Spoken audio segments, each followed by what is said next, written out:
हमने previous video में आपको बताया था और हमने आपको ये बताया था कि सपोजिटरी का इंट्रोडक्शन, सपोजिटरी क्या होता है, सपोजिटरी का यूज़ कहाँ होता है, सपोजिटरी को हम किस प्रकार से डिज़ाइन करते हैं, वो सारे हमने प्रीवियस वीडियो में आपको बताया था। आज हम लोग टाइप्स ऑफ सपोजिटरी के बारे में पढ़ेंगे कि टाइप क्या होता है सपोजिटरी और उसके टाइप्स क्या है। सबसे पहले हमारा जो सपोजिटरी होता है वो होता है हमारा रेक्टल सपोजिटरी। रेक्टल सपोजिटरी जो है हमारा, जैसा कि इसका नाम है रेक्टल, इसको हम लोग कहाँ पे यूज करते हैं? These are mean for introduction into rectum. इसको हम लोग रेक्टम में यूज करते हैं और रेक्टम में यूज करते हैं किस लिए? For their systemic effect. हम लोग इसके सिस्टमिक इफेक्ट के लिए हम लोग इसका यूज करते हैं। जो हमारा रेक्टल सपोजिटरी होता है ये हमारा थियोब्रोमा आयल का बना होता है।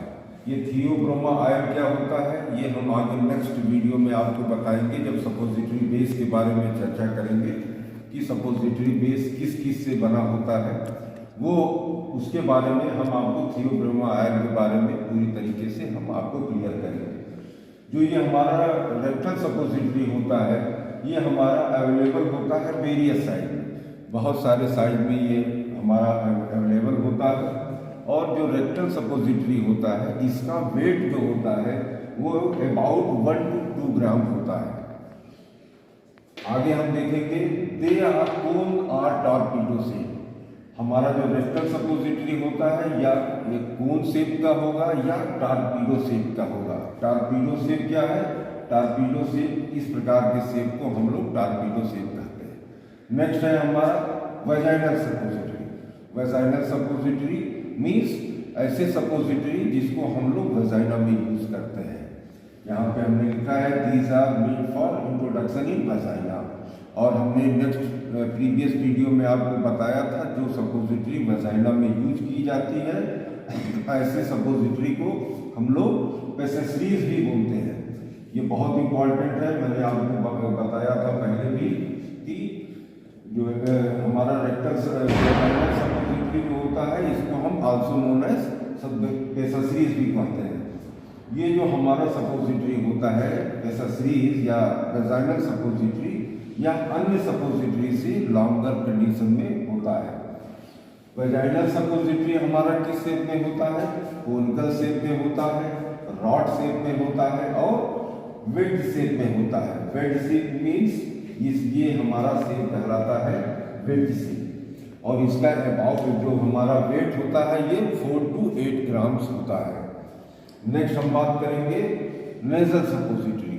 हमने इससे प्रीवियस वीडियो में भी आपको बताया था नेजल सपोजिटरी हमारा 1 ग्राम और बोला जाता है, उसको क्या कहा जाता है? Nasal buggies. ये हमारा कहाँ पे यूज होता है? नेजल कैविटी में, और इसको also known as nasal buggies.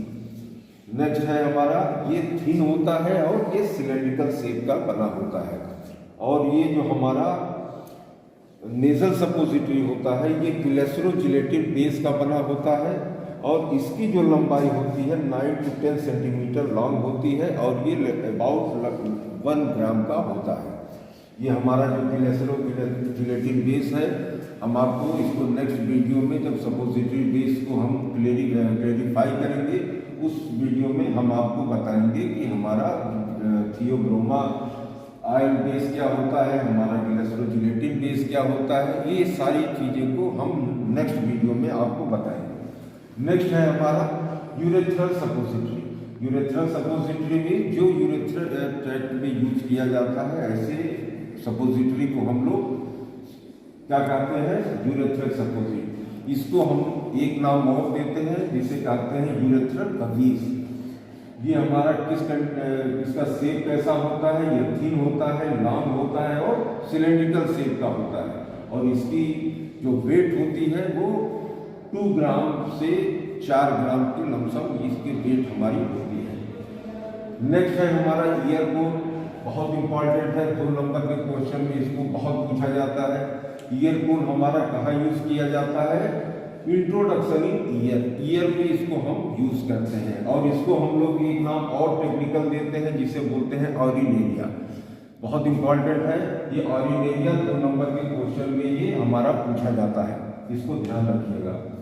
इसका शेप कैसा होता है, ये थिन होता है, लॉन्ग होता है और ये सिलेंड्रिकल शेप का बना होता है और इसका जो वेट होता है वो अबाउट 1 ग्राम के होता है। तो दोस्तों हमारा ये क्लासिफिकेशन है, टाइप्स ऑफ सपोजिटरी है। अब नेक्स्ट हम लोग पढ़ेंगे एडवांटेज ऑफ सपोजिटरी। सपोजिटरी की क्या क्या एडवांटेज है। सबसे पहला एडवांटेज ये है कि they can be easily administered to children, old person and unconscious patient.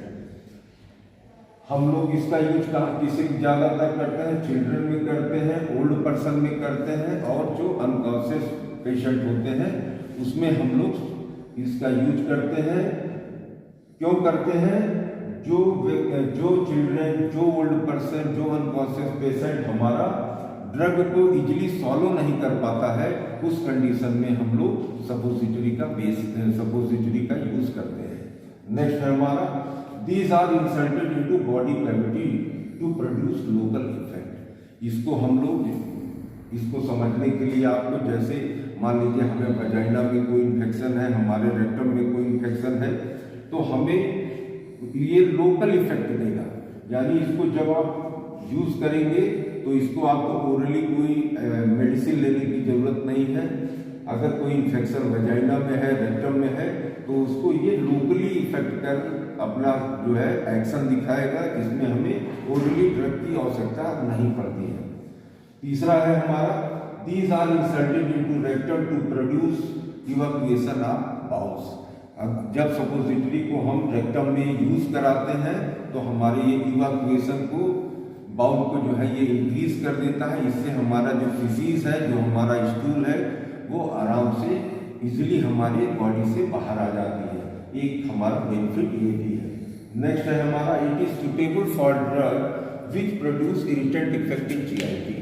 हम सपोजिटरी में ऐसे मेडिसिन का यूज करते हैं जो जीआईटी में अगर इरिटेंट का मीन्स, अगर हमने कोई मेडिसिन ओरली लिया, ओरली के बाद हमारे जीआईटी में इरिटेशन पैदा कर रहा है कोई ड्रग, तो उस इरिटेंट ड्रग को हम लोग सपोजिटरी के माध्यम से देते हैं।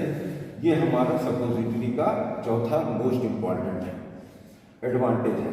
नेक्स्ट है हमारा suppository are unit dosage form of the drug.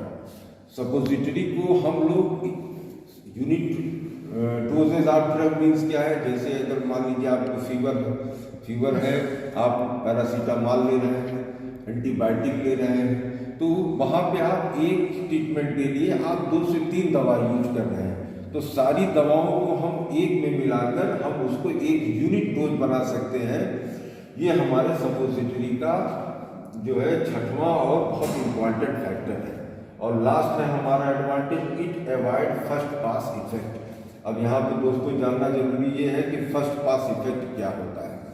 First pass effect means होता है जब कोई दवा हम जीआईटी के थ्रू हमारे बॉडी में एक्शन देता है, वहाँ पे उसको हम बोलते हैं फर्स्ट पास इफेक्ट। लेकिन हमारा सपोजिटरी में कोई जीआईटी का रोल नहीं है, इस वजह से हमारा जो सपोजिटरी है वो अवॉइड करता है फर्स्ट पास इफेक्ट को। ये हमारा 7वां और मोस्ट इम्पॉर्टेंट इसका एडवांटेज है। नेक्स्ट इसका डिसएडवांटेज सपोजिटरी बेस दोस्तों हम नेक्स्ट वीडियो में आपको बताएंगे। आप लोग हमारे चैनल को सब्सक्राइब करते रहें और हमसे जुड़ने के लिए, और अगर कोई आपको हमारे चैनल में कोई आपको सुझाव देना हो तो कृपया कमेंट के माध्यम से हमको बताते रहें।